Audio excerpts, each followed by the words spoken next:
आज के आज हम इस वीडियो में 3 दिसंबर को संपादित होने वाले जितने भी अखबार हैं पटना से संपादित होने वाले, उसमें जो भी इम्पोर्टेंट कंसेप्ट इम्पोर्टेंट न्यूज़ जो बीपीएससी एग्जामिनेशन के लिए महत्वपूर्ण है और बिहार से रिलेटेड अदर एग्जामिनेशन के लिए महत्वपूर्ण है, सारे का कंपाइलेशन और एक्सप्लेनेशन में एक साथ मैं इस वीडियो में कर रहा हूँ। ठीक है, तो हम चलते हैं पहले न्यूज़ के साथ में। तो पहला न्यूज़ क्या है? सुप्रीम कोर्ट का आदेश आया हुआ है कि पटना में गंगा नदी के किनारे न हो कोई निर्माण कार्य। ठीक है, आरोप ऐसा लगाया गया है कि जो 520 एकड़ जो है जमीन पे अवैध कब्जा कर लिया गया है। ठीक है, और गवर्नमेंट में भी मतलब बिहार स्टेट गवर्नमेंट भी ये नोटिफाई किया है कि यहाँ पे 213 अवैध निर्माण की पहचान हुई है। ठीक है, ये न्यूज़ क्या है और इसमें इम्पोर्टेंट क्या है ये दोनों हम देखते हैं। तो न्यूज़ ये है, जो पटना में नौजर घाट से नूरपुर घाट तक संवेदनशील गंगा के डूबे क्षेत्र के विशाल क्षेत्र 520 एकड़ क्षेत्र को हड़प लिया गया है। ठीक है, तो सुप्रीम कोर्ट ने इस पे क्या वर्डिक्ट दिया है, जो बिहार सरकार को ये सुनिश्चित करने का आदेश दिया है कि राज्य में खासकर पटना और आसपास गंगा नदी के किनारे में किसी भी तरह का निर्माण नहीं हो। ऐसा ये इसलिए सुप्रीम कोर्ट ने वर्डिक्ट दिया है क्योंकि नेशनल ग्रीन ट्रिब्यूनल, ठीक है, एनजीटी जो है, उसने 20 जून 2020 को एक आदेश पारित किया था। जो में पारित आदेश खिलाफ पटना निवासी अशोक कुमार सिंह की ओर से दाखिल अपील की सुनवाई करके यह आदेश दिया था कि ये अवैध निर्माण पटना में गंगा नदी के किनारे नहीं होना चाहिए। ठीक है, तो यहाँ पे एक जो कंसेप्ट जो इम्पोर्टेंट है टर्म, वो है नेशनल ग्रीन ट्रिब्यूनल। ठीक है, तो ये जानते हैं ये है क्या? नेशनल ग्रीन ट्रिब्यूनल जो है ये भारत में एक वैधानिक निकाय है। ठीक है, मतलब कॉन्स्टिट्यूशनल बॉडी है जो कि पर्यावरण संरक्षण और अन्य प्राकृतिक संसाधनों से संबंधित मामलों के शीघ्र निपटान से संबंधित है। ठीक है, इसमें जो भी इन्वायरमेंट से रिलेटेड इशू होगा, ठीक है, और नेचुरल रिसोर्सेज से रिलेटेड कोई भी इशू होगा, इसके लिए एक अलग से ट्राइब्यूनल का गठन किया गया है, जिसका काम है सिर्फ जो भी इन्वायरमेंटल रिलेटेड इशू है उसके बारे में फास्ट ट्रैक कोर्ट की तरह जो है उस पर डिसीजन सुनाना। ठीक है, इसका जो स्थापना जो किया गया था 2010 में। ठीक है, इसका स्थापना है 2010 में राष्ट्रीय हरित न्यायाधिकरण अधिनियम के तहत इसका किया गया था। ठीक है, तो यहाँ पर ये ध्यान रखना है, जो एनजीटी क्या है, तो एनजीटी जो है पर्यावरण संरक्षण और अन्य प्राकृतिक संसाधनों से संबंधित मामलों के शीघ्र निपटान से संबंधित है। इसका स्थापना 2010 में हुआ राष्ट्रीय हरित न्यायाधिकरण अधिनियम के तहत। ठीक है, अब नेक्स्ट पे आते हैं। यहाँ पे एक न्यूज़ है, जो भी अभी जो बीपीएससी से चयनित शिक्षक बने हैं, ठीक है, उनमें ये एक नया न्यूज़ ये आया हुआ है, जो महिला शिक्षक को स्कूटी चलाने का प्रशिक्षण भी साथ में दिया जाएगा। ठीक है, ये वुमेन एम्पावरमेंट के हिसाब से ये एक अच्छा पहल है, उसी को ध्यान पर रख करके ये डिसीजन लिया गया है। एक और तूफान जो बार बार ये न्यूज़ में आ रहा है, ये है मिचोंग तूफान। ये पूछा जा सकता है, इसको ध्यान पे रखना है। मिचोंग तूफान कहाँ पे? तो आंध्र प्रदेश के तटीय क्षेत्र में। ठीक है, एक और इम्पोर्टेंट न्यूज़ है, नेपाल के बाराह क्षेत्र में बढ़ेगी कोसी की निगरानी। ये है क्या? तो ये तो आपको पता ही होगा, बिहार का शोक किसको बोला जाता है? कोसी नदी को। ठीक है, तो अब एक ऐसा योजना बनाया जा रहा है जल संसाधन विभाग के द्वारा कि नेपाल के वाराह क्षेत्र में कोसी नदी की निगरानी बढ़ेगी। क्योंकि यहाँ से क्या होता है, अभी तो जो था वो बिहार से ही मॉनिटर किया जा रहा था, ये थोड़ा सा अंदर का क्षेत्र है। ठीक है, नेपाल के साइड से, तो यहाँ पे पहले ही पूर्वानुमान लगाया जाएगा जो नदी में कब जलस्तर बढ़ रहा है, कब जलस्तर घट रहा है। इससे 2-3 दिन पहले ही यहाँ पे जो भी रिलीफ एनडीआरएफ का जो भी करना होगा वो अपना पहले से ही वो एक्शन में आ जाएगी। इससे जो भी डिजास्टर आने वाला होगा उससे यहाँ पे राहत होगा। ठीक है, तो यहाँ पे है नेपाल में यह सिस्टम अधिक पुख्ता नहीं है। बिहार में जो भी निगरानी का है व्यवस्था वो अच्छा है, लेकिन वहाँ पे नहीं है। बाराह क्षेत्र में क्या है, 50 किमी के दायरे में कोसी की निगरानी को बढ़ाने का यह प्रस्ताव रखा गया है, जिसके लिए बिहार सरकार जो है वो क्या करेगा, केंद्र सरकार व नेपाल दोनों से सहयोग लेगा। ठीक है, जल संसाधन विभाग के अनुसार क्या है, कोसी नदी के पानी की निगरानी बढ़ाने के लिए बाराह क्षेत्र के साथ बीरपुर बराज के आसपास नए रेन गेज स्टेशन बनेंगे। रेन गेज स्टेशन में क्या होगा, यहाँ पे पता चलेगा कितना मिलीमीटर पानी वर्षा हुआ है अभी। ठीक है, इससे वो अंदाजा लगाया जाएगा। तो ये आपको ध्यान पे रखना है, जो ये एक इम्पॉर्टेंट है, क्योंकि मेंस में अगर पूछ दे तो ये आप उसमें एक पॉइंट आप उसमें मेंशन कर सकते हैं। मेंस के पॉइंट ऑफ व्यू से भी इम्पॉर्टेंट है। ठीक है, मतलब अगर ऐसा क्वेश्चन आ जाए जो मतलब जो भी बिहार में फ्लड का प्रॉब्लम है उसको सही करने के लिए गवर्नमेंट क्या स्टेप्स ले रही है, ठीक है, तो ये एक स्टेप जो है आप उसमें मेंशन कर सकते हैं।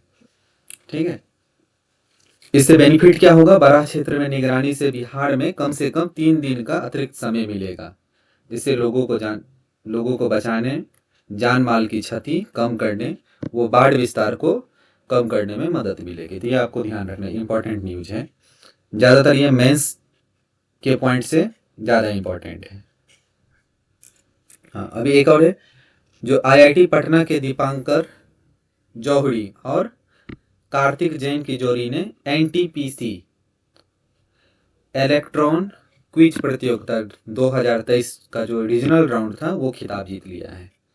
ठीक है, तो ये आपका एक अभी हाल फिलहाल का जो भी एग्जामिनेशन होगा उसमें आ सकता है, तो आप उसमें देख सकते हैं वनडे एग्जामिनेशन में। साथ में ये है आईआईटी पटना के अभिमन्यु सिंह बिष्ट और चानिया, वो आईआईएम बोध गया, ये ध्यान रखना आईआईएम कहाँ है, बोध गया में। ठीक है, आर्यमन सहाय व आदित्य जोशी की टीम ने क्रमशः दूसरा और तीसरा स्थान प्राप्त किया। तो ये वनडे एग्जामिनेशन के लिए इंपॉर्टेंट है, बीपीएससी के लिए उतना इंपॉर्टेंट नहीं है, लेकिन ये वनडे एग्जामिनेशन के लिए इंपॉर्टेंट है। ठीक है, एक और है, जो बांग्लादेश के उच्चायोग के काउंसलर जो आए हुए थे अभी बिहार में। ठीक है, अभी चल रहा था मखाना महोत्सव, ये ध्यान रखना है, अभी क्या चल रहा था बिहार में, मखाना महोत्सव, तो उसी में एक भाग लेने के लिए आए हुए थे अब्दुल बदूद अकांडा। ठीक है, उन्होंने कहा है कि बिहार का वो मखाना के व्यापार के लिए बांग्लादेश में हर स्तर पर सहयोग करेगा। ठीक है, बांग्लादेश में होने वाले ट्रेड फेयर में बिहार को आमंत्रित किया गया है। ठीक है, अभी जो है शनिवार को पटना के ज्ञान भवन में मखाना महोत्सव चल रहा है। ठीक है, तो यहाँ पे मखाना महोत्सव में व्यंजन बनाने का प्रतियोगिता हुआ था, जिसमें 21 प्रतिभागी भाग लिए थे। ठीक है, जिसमें लखीसराय की संपूर्ण राज को प्रथम पुरस्कार मिला है। तो बाकी एक भोजपुर की है आरती अनमोल सिंह, जिनको द्वितीय मिला है, और पटना की शीला देवी है। ठीक है, इनको तृतीय पुरस्कार मिला है। तो ये भी वनडे एग्जामिनेशन के लिए में भी पूछा जा सकता है। और अभी ये मखाना के लिए बांग्लादेश के उच्चायुक्त के साथ में ये बात चल रहा है। हाँ, ये इंपॉर्टेंट न्यूज है। ये क्या है, विदुपुर में बन रहा है देसी व कलकतिया पान का सेंटर ऑफ एक्सीलेंस। ठीक है, बिहार जो है वो मगही पान की तरह देसी और कलकतिया पान भी मशहूर होगा इसमें। अभी जो है मगही पान बिहार का इंपॉर्टेंट है। ठीक है, अब ये जो विदुपुर है ये है कहाँ, इसके लिए वैशाली जिले के विदुपुर में सेंटर ऑफ एक्सीलेंस यानी आदर्श पान विकास केंद्र बनाया जाएगा। ठीक है, किसके लिए बनाया जाएगा, देसी और कलकतिया पान के लिए। ठीक है, बिहार में इससे पहले एक जो फेमस है वो क्या है, मगही पान। ठीक है, ये जो किसके अंतर्गत बनाया जा रहा है, चतुर्थ कृषि रोड मैप के तहत। ठीक है, इस केंद्र की स्थापना होगी। इसके लिए सरकार ने 4,69 लाख रुपए खर्च करेगा। ठीक है, इस पे ये जो आदर्श पान विकास केंद्र है इसको 5 वर्षों में विकसित करने का लक्ष्य रखा गया है। ठीक है, अब हम थोड़ा सा इसके ऊपर में आते हैं। देसी और कलकतिया पान की खेती जो है उत्तर बिहार के जिले में होती है। ये पूछा जा सकता है जो किस किस जिले में होती है, तो वैशाली हाजीपुर डिस्ट्रिक्ट के अंतर्गत आता है, मतलब ये हाजीपुर मतलब जो है मतलब हेडक्वार्टर उसके अंतर्गत आता है ये वैशाली डिस्ट्रिक्ट। समस्तीपुर, दरभंगा आदि जिले में इसकी खेती होती है, मतलब नॉर्थ बिहार में इसका खेती होता है। ठीक है, चतुर्थ कृषि रोड मैप के तहत राज्य में 7 फसलों के लिए 7 आदर्श बागवानी केंद्र की स्थापना करना है। ठीक है, उसमें से एक जो केंद्र होगा वो पान के लिए, कौन सा पान, देसी और कलकतिया पान के लिए। ठीक है, जो विद्युपुर में बनेगा।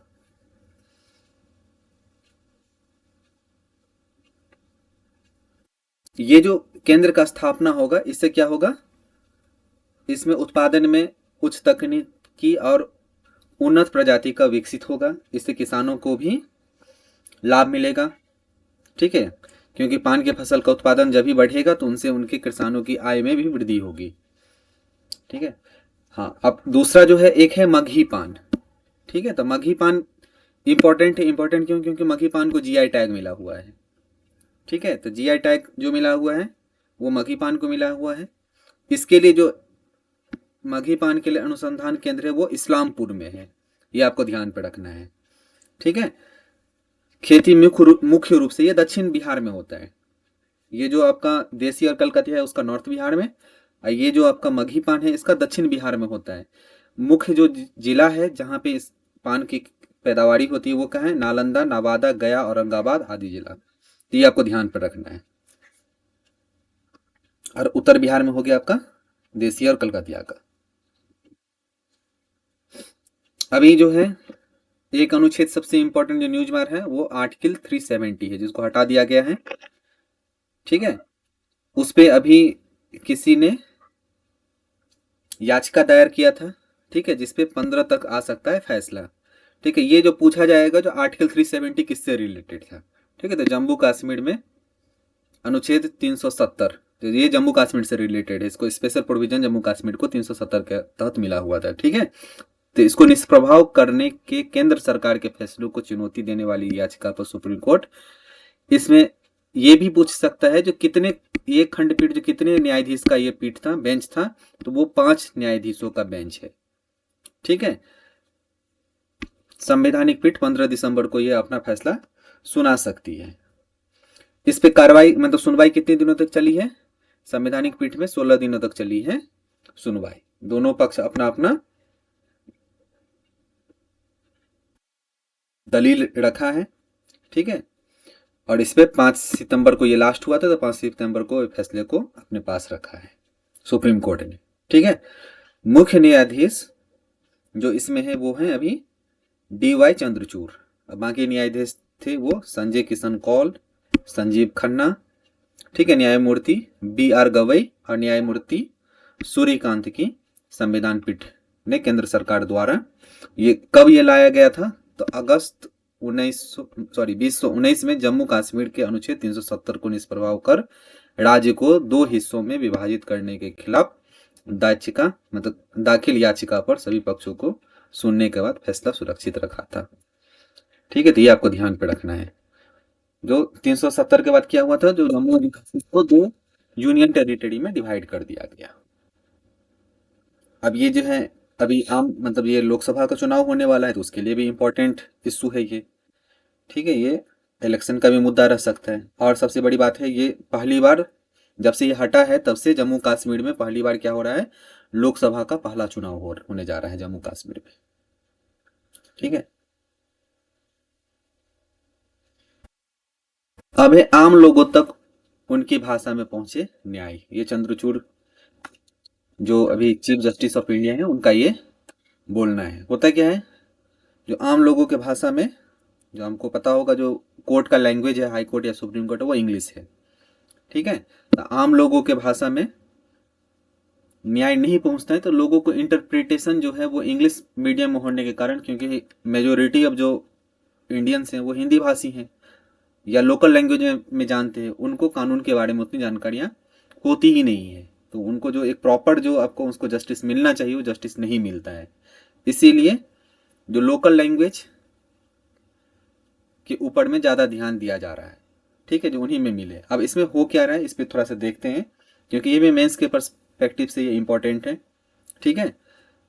अब देखिए, देश के मुख्य न्यायाधीश DY चंद्रचूड़ ने कहा है कि नागरिकों तक न्याय पहुंचाने के लिए जरूरी है न्यायपालिका घर घर तक पहुंचे, ठीक है। न्याय की भाषा का ज्ञान न होने की वजह से हमारे नागरिक अभी भी न्यायपालिका से दूर हैं, ठीक है, क्योंकि सारे तो जो भी लॉ होते हैं वो तो सारा एडवोकेट ही अपना डिस्कस करता है, आम लोगों को बोलने के लिए कुछ रहता ही नहीं, कुछ समझ में ही नहीं आएगा तो क्या बोलेंगे वो, ठीक है। इसके लिए जरूरी है न्यायालय के फैसले को आम नागरिकों की भाषा में उन तक पहुंचाया जाए, ठीक है। और ये आम भाषा में पहुंचाने के लिए सबसे इंपॉर्टेंट जो है वो AI का हो रहा है, मतलब मशीन लर्निंग और आर्टिफिशियल इंटेलिजेंस ने इसे संभव किया है, ठीक है। AI के थ्रू क्या है, इजिली जो है इंग्लिश या किसी भी अदर लैंग्वेज को दूसरे लैंग्वेज में कन्वर्ट किया जा सकता है, ठीक है। अभी ये जो बोल रहे थे वो उसमें एक और इम्पोर्टेंट न्यूज आया हुआ, ये जो बोल रहे थे वो जगह का नाम क्या है, देहरादून स्थित वन अनुसंधान संस्था। तो ये आपको ध्यान रखना है, जब पूछा जाएगा जो ये वन अनुसंधान संस्था कहाँ है तो वो है देहरादून में, देहरादून उत्तराखंड, ठीक है।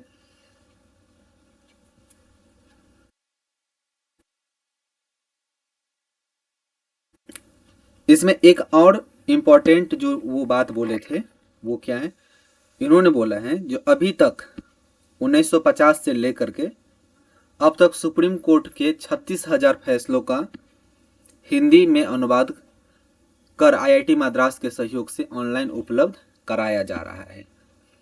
तो पूछा जा सकता है जो अभी जो ये हिंदी में अनुवाद हो रहा है, जो भी सुप्रीम कोर्ट का वर्डिक्ट आया हुआ है अभी तक 1950 से, वो किस संस्था के सहयोग से हो रहा है, तो वो है IIT मद्रास, ठीक है। तो अभी तक ये 36,000 का फैसलों का क्या है, हिंदी में अनुवाद हो चुका है, जिसका वो जो है ऑनलाइन अवेलेबल हो चुका है, और 20,000 फैसले का भी अनुवाद भी कर लिया गया है जो ऑनलाइन उपलब्ध है, ठीक है।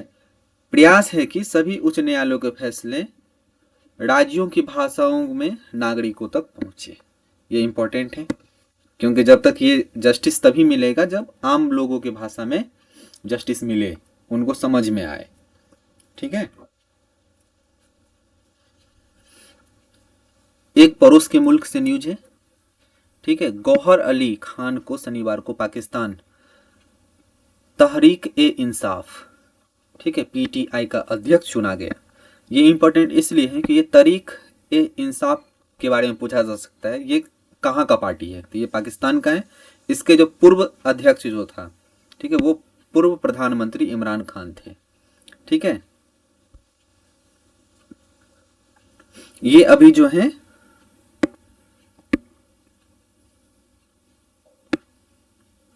तोशखाना मामले को लेकर के अयोग्य और चुनाव लड़ने में असमर्थ हो गए हैं, जिसके कारण ये अपना उत्तराधिकारी जो है गौहर अली खान को नियुक्त किए हैं, ठीक है। तो ये आपको ध्यान पे रखना है।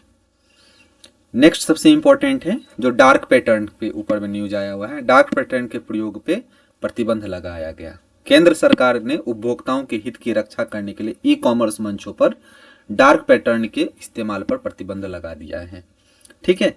इसमें क्या करता है कंपनियां या कारोबारी डार्क पैटर्न के माध्यम से ग्राहकों को धोखा देता है, उनके व्यवहार अथवा पसंद को प्रभावित करने की कोशिश करता है, ठीक है।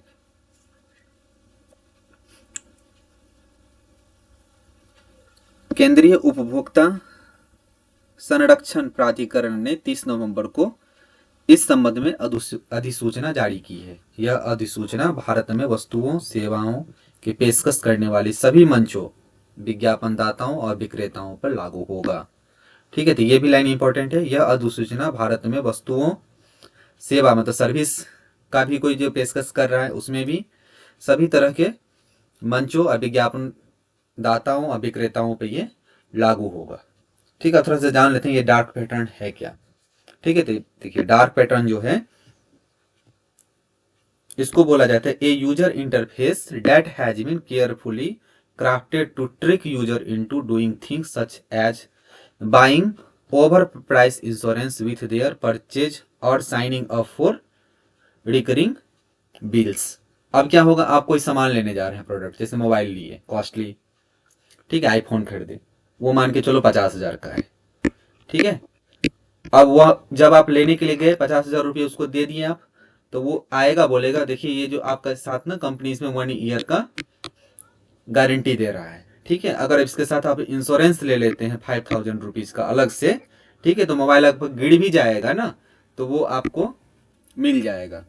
तो अब ऐसी बात, कोई नया सिस्टम लेने जा रहा है, उसके दिमाग में ये चीज़ डाला जाएगा तो क्या करेगा, वो सोचेगा ना, क्या पता गिर गया 5,000 के कारण मेरा जो है लॉस हो जाएगा, ये 3 साल के लिए हमको दे रहा है, ठीक है। तो इस डर से क्या करेगा वो, 5,000 रुपीज़ का एक्स्ट्रा जो है वो इंश्योरेंस पॉलिसी ले लेगा, उससे बाई कर लेगा, ठीक है। तो इसी ये जो कन्विंस करने का जो प्रोसेस है, ठीक है, अननेसेसरी, ठीक है, लोगों को डरा करके, ठीक है, इसको बोला जाता है डार्क पैटर्न, ठीक है।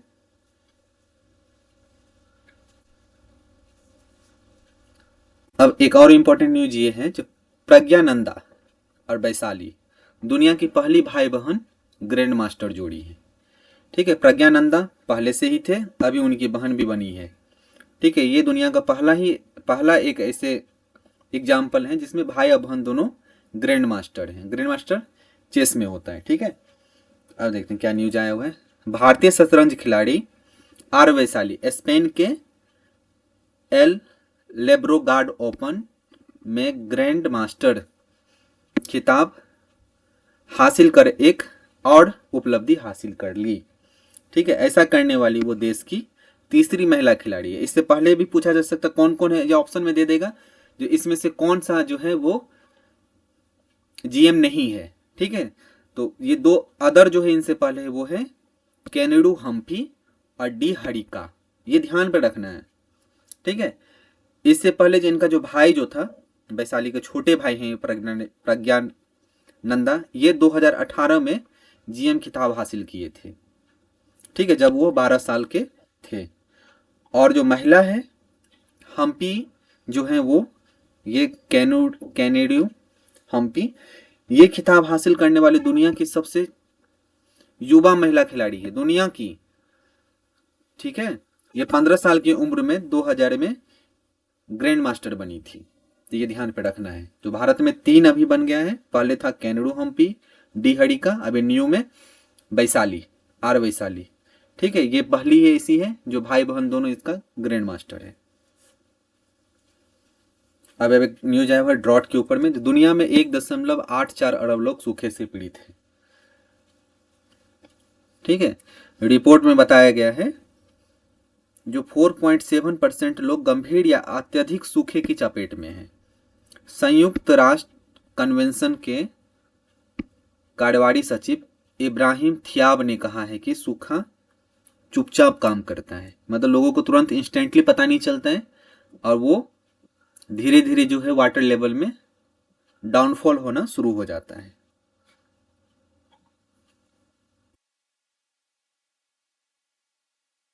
सूखा के कारण क्या है, भारत सहित 23 देशों ने पिछले साल जो है, या उसके ठीक पिछले साल जो है आपातकाल घोषित कर चुका है, ठीक है। यूरोप में सबसे अधिक 8 देश और एशिया में 5 देश ने सूखा घोषित किया। भारत और श्रीलंका जो है पिछले साल अगस्त में, पिछले साल ने इसी साल 2023 में अगस्त में, और इंडोनेशिया ने जुलाई में, ठीक है। कजाकिस्तान और चीन ने क्रमशः अप्रैल और मई में 2022 में सूखा के आपातकाल की घोषणा की थी। तो ये सीरियस इश्यू है, और इसमें भी इंडिया के लिए ये सबसे ज़्यादा बड़ा खतरा है, क्योंकि यहाँ पे पॉपुलेशन बहुत ज़्यादा है, और पूरा जो है इंडिया का मेन जो है वो सारा एग्रीकल्चर पे ही डिपेंड है।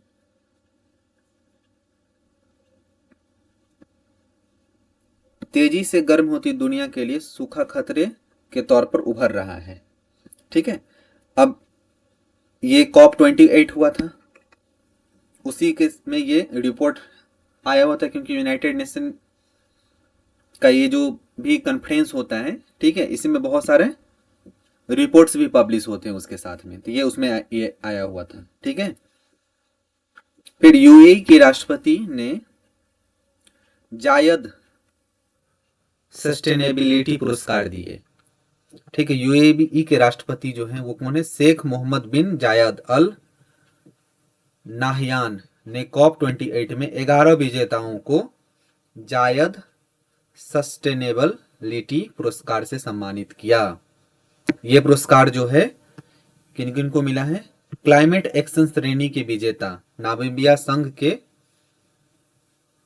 कैल्प ब्लू रही। कौन रही? Kelp blue. ठीक है, क्लाइमेट एक्शन श्रेणी के विजेता कौन रही? नामीबिया संस्था के कैल्प ब्लू। ठीक है, स्वास्थ्य श्रेणी में जो है वो इंडोनेशिया के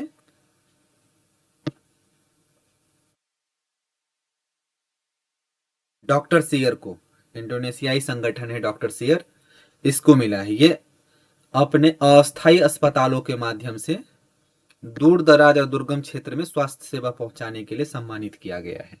तो ये इंपॉर्टेंट है, ये आपको थोड़ा सा ध्यान पे रखना है। ठीक है, एग्जामिनेशन में आ सकता है। ठीक है, और फिलिस्तीन का गाजा शहरी और पेड़ी शहरी कृषि मंच खाद्य श्रेणी में विजेता बना है। तो ये 3 है। एग्रीकल्चर पे मिला है, फिर क्लाइमेट एक्शन के लिए मिला हुआ है नामीबिया के संस्था कैल्प ब्लू को, और इंडोनेशिया का जो है डॉक्टर शेयर जो संस्था है स्वास्थ्य श्रेणी के क्षेत्र में उसको मिला है, और ये कृषि क्षेत्र में फिलिस्तीन का गाजा शहरी और पेड़ी शहरी को कृषि मंच पे मिला है। साथ में एक और रिपोर्ट में ये आया हुआ था, उसी में COP28 में ही जो चल रहा है उसी में ये आया हुआ था, जो 2022 में यूरोप का सूखा जो है 5 साल में सबसे भयानक था।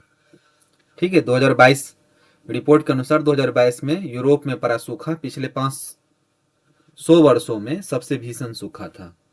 साथ में चीन की 15 से 20 आबादी गंभीर सूखे का सामना कर रही है, और अमेरिका का 5% क्षेत्र इस साल मई में गंभीर सूखे की चपेट में रहा है। तो ये ग्लोबल वार्मिंग का इफेक्ट है। साथ में इसी में अपने स्पीच में जो संयुक्त राष्ट्र महासचिव एंटोनियो गुतारेस ने बोला है हिमालय के बारे में। ठीक है, हिमालय के ग्लेशियर तेजी से पिघल रहे हैं। ठीक है, वो बोल रहे हैं जो नेपाल की 1/3 बर्फ केवल 30 वर्षों में गायब हो गई। ठीक है, इसका सीधा संबंध ग्रीन हाउस गैस के उत्सर्जन से है जो धरती को गर्म कर रही है। ये सारा आपको ध्यान पे रखना है, इंपॉर्टेंट न्यूज है ये। अभी क्या हुआ? फिलीपींस में जो है 7.6 की तीव्रता से भूकंप आया और सुनामी की चेतावनी। यहाँ पे इंपॉर्टेंट ये है जो फिलीपींस का मिंडानोआ द्वीप में, ये पूछा जा सकता है ये जो आइलैंड है मिंडानोआ ये कहाँ है? तो ये है फिलीपींस में। ठीक है, यहाँ पे अभी आया हुआ है अर्थक्वेक, तो इसलिए इंपॉर्टेंट है। जलवायु परिवर्तन से धान गेहूं को ज्यादा नुकसान। ठीक है, इसमें पैदावार जो है वो 6% तक घटा है। न्यूज आया हुआ था असम बिहार कर्नाटक केरल मध्य प्रदेश महाराष्ट्र उड़ीसा उत्तर प्रदेश पश्चिम बंगाल जैसे राज्यों में जलवायु परिवर्तन से 1966 से 2002 तक की अवधि में धान के 6%, क्या है? धान के 6%, मतलब 75 मिलियन टन कम कर दिया है। इसके अतिरिक्त जून जुलाई 2023 में अनियमित मानसून से खरीफ फसल की बुआई में देरी हुई, जिससे पिछले वर्ष की तुलना में 9% कम बुआई हुई। ये आपको ध्यान पर रखना है। जो धान और गेहूं का फसल है उसको जलवायु परिवर्तन से ज्यादा नुकसान हो रहा है। 6% में इसमें गिरावट आ गया है।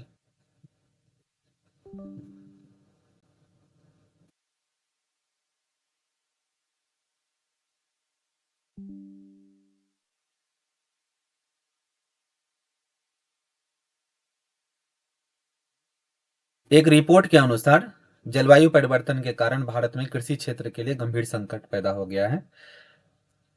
जो क्लाइमेट ट्रेडर्स की ताजा रिपोर्ट, ये जो रिपोर्ट जो जिस संस्था ने दिया है वो है क्लाइमेट ट्रेडर्स की ताजा रिपोर्ट के अनुसार 19 से 50 तक अब तक देश में ग्रीष्मकालीन मानसून बारिश में 6% की गिरावट दर्ज की गई है। ठीक है, और मध्य प्रदेश में मतलब मध्य क्षेत्र में, जो सेंट्रल इंडिया का क्षेत्र है, वहां पे 60% खेती बारिश पर निर्भर है। ठीक है, और यहाँ यह कमी और भी ज्यादा 10% तक ये कम हो गया है। पूरे ओवरऑल इंडिया में जो है वो 6% तक की गिरावट आ गई है, और जो मध्य सेंट्रल इंडिया है उसमें ये 60% जहाँ पे ये खेती बारिश पर निर्भर करता है, वहां पे 10% तक कम हो गया है। इसके एनालिसिस से पता चलता है जो 1985 से 1998 के दौरान चावल की फसल में 14.4 की वृद्धि हो सकती थी, लेकिन यह संभव नहीं हो सका। कई राज्यों में 1981 से 2000 तक गेहूं की पैदावार में 5.2% की कमी का अनुमान है। नेक्स्ट इंपॉर्टेंट न्यूज है आदित्य L1 से। ठीक है, तो भारत का इसरो जो है वो आदित्य L1 उपग्रह अंतरिक्ष यान जो है ये भेजा है सन को एक्सप्लोर करने के लिए। ठीक है, इसमें जो एक पेलोड लगा हुआ था, ठीक है, जिसका नाम है Aditya solar wind particle experiment. ठीक है, क्योंकि सोलर विंड आता है उसी के एक्सपेरिमेंट के लिए इसे भेजा गया है। वो अब क्या है, काम करना शुरू कर दिया है। ठीक है, इसरो ने 2 सितंबर को श्रीहरिकोटा के सतीश धवन अंतरिक्ष केंद्र से आदित्य L1 अंतरिक्ष यान का सफलतापूर्वक प्रक्षेपण किया था। ठीक है, ये जो है इसरो के अनुसार आदित्य L1 जो है सूर्य का अध्ययन करने वाली पहली अंतरिक्ष आधारित वेधशाला है। अंतरिक्ष आधारित जो है ये लेबोरेटरी है। लेबोरेटरी क्यों है? क्योंकि ये पृथ्वी से 15 लाख किलोमीटर की दूर स्थित लैग्रेंज बिंदु है। टोटल 4 या 5 लैग्रेंज बिंदु होता है। ठीक है, उसमें से जो पहला पॉइंट है L1, वहां के आसपास से पे ये जाकर के वहां पे है, वहां से आसपास से एक प्रभा मंडल से सूर्य का अध्ययन कर रही है। ठीक है, तो लैग्रेंज पॉइंट L1 के नाम पे ही इसका नाम आदित्य L1 रखा गया है।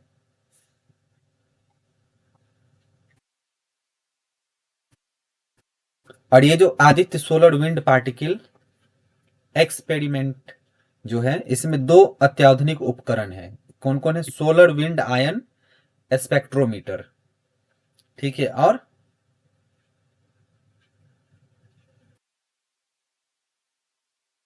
क्या है? Supra thermal and energetic particle spectrometer. ठीक है, इसमें से पहला जो था वो जो STEPC जो है, ये जो दूसरे नंबर का जो था वो 10 सितंबर 2023 को शुरू किया गया था। और जो बाकी अभी है, एक और था जो SWIS उपकरण जो है वो 2 नवंबर को सक्रिय हुआ था। दोनों बेहतरीन प्रदर्शन कर रहा है। ये इसरो के अनुसार जो ये उपकरण है वो क्या है? सौर पवन आयन मुख्य रूप से प्रोटॉन और अल्फा कणों को सफलतापूर्वक मापा है। ठीक है, ये क्या मेजरमेंट करने के लिए गया है? प्रोटॉन और अल्फा कणों को। ठीक है, मिशन के प्रमुख उद्देश्य क्या है? सूर्य की बाहरी परत का अध्ययन करना, साथ ही इसके तापमान, वायुमंडल में इसके व्यवहार आदि पर शोध के लायक जानकारी इकट्ठा करना है। हम लोग ज्यादातर जो है वो टाइप 1 और टाइप 2 डायबिटीज के बारे में जानते हैं। ठीक है, अभी हाल फिलहाल में एक शोध से पता चला है जो टाइप 3 मधुमेह जो है वो ब्रेन के लिए, मतलब दिमाग के लिए, सेहत के लिए बहुत ही खराब होता है। ठीक है, मधुमेह जो है बीमारी वो दुनिया भर में सबसे ज्यादा तेजी से फैल रही है। ठीक है, इसका टाइप 1 और टाइप 2 के बारे में हम जानते हैं, लेकिन ब्रिटेन में जो अभी एक हाल फिलहाल में रिसर्च हुआ उससे टाइप 3 डायबिटीज के बारे में जानकारी सामने आई है। ठीक है, यह शरीर के साथ साथ दिमाग की सेहत को भी खराब कर रहा है। ये जो टाइप 3 डायबिटीज है, मधुमेह है, वो अन्य दोनों टाइप के मधुमेह की तुलना में अधिक खतरनाक है। ये सीधे ब्रेन पे हमला करता है, इससे मानसिक दिक्कतें शुरू हो जाती है। सबसे बड़ा जो इसका डिसएडवांटेज है इस बीमारी का, तो अध्ययन से के मुताबिक मधुमेह के रोगियों को आजकल अल्जाइमर की समस्या आ रही है। ये आम हो गया है अल्जाइमर डिजीज। ठीक है, तो ये जो टाइप 3 मधुमेह के कारण ही ये होता है, ये ध्यान पर रखना। ये अल्जाइमर डिजीज किससे होता है? टाइप 3 मधुमेह के कारण होता है। इसमें होता है क्या, इसमें इंसुलिन प्रतिरोध और मस्तिष्क में इंसुलिन जैसे शारीरिक विकास के लिए जरूरी कारकों की कमी होती है। ठीक है, इंसुलिन का काम क्या है? जो भी आपका कार्बोहाइड्रेट, ग्लूकोज जो ज्यादा आपके ब्लड में होता है उसको वो बैलेंस करता है, जो धीरे धीरे अल्जाइमर रोग का कारण बन जाती है। दिमाग से जुड़ी एक गंभीर बीमारी है। ठीक है, इस बीमारी को डायबिटीज का सबसे घातक रूप भी कहा जाता है। इससे क्या होता है? अल्जाइमर डिजीज से मरीज की याददाश्त शक्ति पर गहरा असर होता है। ठीक है, और उसे दिमाग से जुड़े कई रोग हो सकते हैं। ठीक है, ये मोस्टली जो है वो पैतृक भी हो सकता है, मतलब हेरिडेटरी भी हो सकता है। ठीक है, और ये इसकी वजह से पीढ़ी दर पीढ़ी तक फैलने का इसका खतरा भी होता है, मतलब एक जनरेशन से दूसरे जनरेशन में भी वो जा सकता है। ठीक है, नेक्स्ट न्यूज आया हुआ है, अंतरिक्ष एजेंसी नासा ने एस्टेरॉइड, इस एस्टेरॉइड का नाम ध्यान पे रखना है, 2013 VAX4 नाम का एक एस्टेरॉइड को लेकर के बताया ये पृथ्वी की तरफ तेजी के साथ आ रहा है। तो पूछा जा सकता है ये 2013 जो है VAX4 ये क्या है जो कि न्यूज में आ रहा है? ठीक है, तो ये एक एस्टेरॉइड है जो अर्थ की तरफ तेजी के साथ आ रहा है। ठीक है, भारत के जो पहले राष्ट्रपति थे देश रत्न राजेंद्र प्रसाद, ठीक है, उनका 139वां जयंती मनाया जा रहा है। ठीक है, इनका जो है समाधि स्थल कहाँ है? पटना में बांस घाट। ठीक है, और इनका जो जन्म स्थल था वो सिवान के जीरादेई में है। ठीक है, और बिहार में एक जो जहां पे ये लास्ट समय में रहे थे रिटायरमेंट के बाद वो है सदाकत आश्रम। ठीक है, थोड़ा सा सदाकत आश्रम के बारे में जान लेते हैं। ये सदाकत आश्रम जो है वो है पटना में, जो कि राजेंद्र प्रसाद से रिलेटेड है। मतलब ये जो मेन रोड है ना दीघा का, बैंक ऑफ रिवर गंगा, ठीक है, उसी ये रीजन में पड़ता है। ठीक है, ये उनका एक रेसिडेंस था राजेंद्र प्रसाद का। ठीक है, जो कि after retirement spend last day of his life. ठीक है, पूछा जा सकता है ये सदाकत आश्रम के फाउंडर कौन थे? तो ये एस्टैब्लिश बाय मौलाना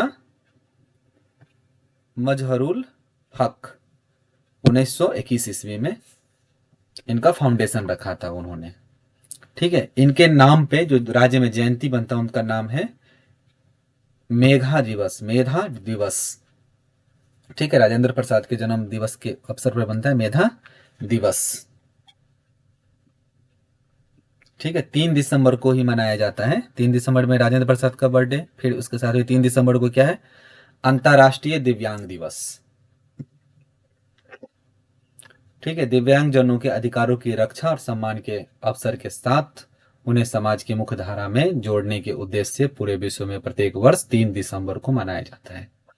ठीक है, दुनिया में 15% आबादी जो है वो दिव्यांग की है।